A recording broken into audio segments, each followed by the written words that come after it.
kind of pomp and majesty of Dany's arrival. It just felt like the natural place to start the season. The arrival was a way to capture what was at stake for Dany and for Jon. Looking back to the very beginning and how young Maisie was back then and wearing the Stark soldier's helmet falling over her head, and she just looks like this little kid. And now she's a grown woman and she's there watching again, but this time she steps aside to let a little kid come in to watch because she remembers how thrilling it was. It's a whole new procession, and so instead of Robert arriving with Queen Cersei and Jaime Lannister and the Hound, it's Daenerys coming with Jon Snow. I don't think the North is the most welcoming place to outsiders. Dany's smart, she senses that distrust, and she's gonna make the best of a bad situation, but that doesn't mean that she likes it or she's happy. When you're doing something good for people and you get met with what Sansa gives her, and they meet in the courtyard, it's understandable that she would be upset. We've been with these characters on a pretty regular basis all the time for the past however many years. The fact that they're coming back together again for the first time means more to them than it may mean to us. The Lady of Winterfell has a nice ring to it. So does Hand of the Queen. Depending on the Queen, I suppose. I think that if Tyrion were to have shown up on his own to Winterfell, he would have gotten a much different reception from Sansa than he did coming as the Hand of the Queen, Daenerys Targaryen. There's also the specific thing that happens in that scene, which is Tyrion has told everybody that the Lannisters are coming to join the cause, and it's amazing to her that this person she thought was so smart would ever take Cersei at her word on something like that. I used to think you were the cleverest man alive. How did you survive a knife through the heart? I didn't. Jon Snow and Arya are two of the most important characters in the story, and they love each other very deeply.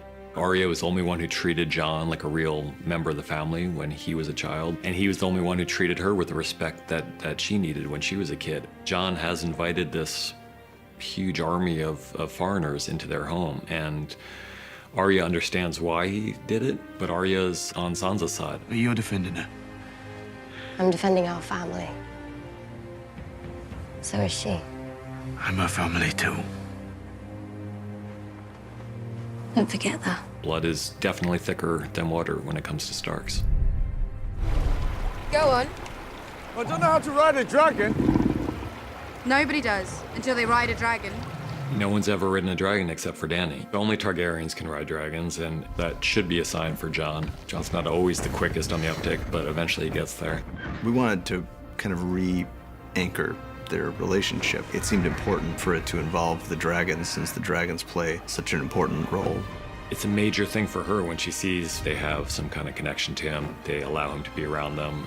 Then when he flies up with her and shows her where he used to hunt as a kid, I think she falls even farther in love with him. Seeing Jon and Dany on the dragons together, it's a Jon and Dany moment, but it also seeds in the idea that these creatures will accept Jon Snow as one of their riders. Don't be afraid.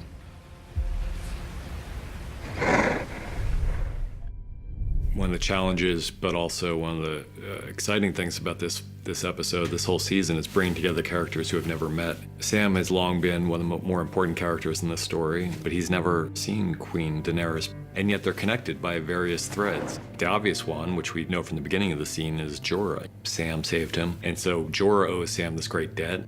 What none of them realize until midway through the scene is that they have another horrible connection. There are all these things that you know about those characters that the other characters don't know, and some of them are very important. Dany murdered Samwell's father and brother.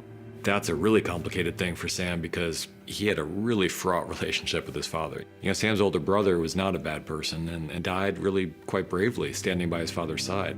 John Bradley did an excellent job. The difference between the way he takes the news of his father's death and the way he takes the news of his brother's death, it was a subtle thing that he does with very few words.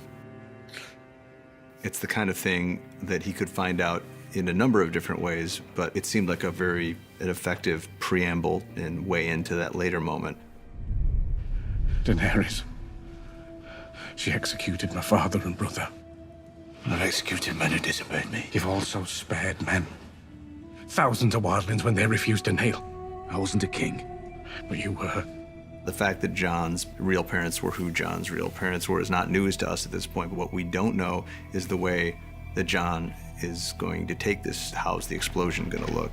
Sam, as a brother of the Night's Watch, and John are more brothers than Bran and John ever really were. He knows it's going to hurt John, and it's going to shatter his whole worldview. For all they know, the Army of the Dead could attack the next day, and someone has to tell John before that. He's being told something that he both knows is true and can't handle. So he tries to throw things in front of it to prevent him from having to deal with the truth of what he's being told. The thing he throws in front of it here is the fact that it means his father was lying to him his whole life. You've never been a bastard. You are true heir to the Iron Throne. The truth that Samwell tells John is probably the most incendiary fact in the entire world of the show. We chose to play the whole thing on John's face because as great a job as John Bradley is doing presenting this information, he's really just presenting information we know already. Daenerys is our queen. She shouldn't be. It's treason. It's the truth.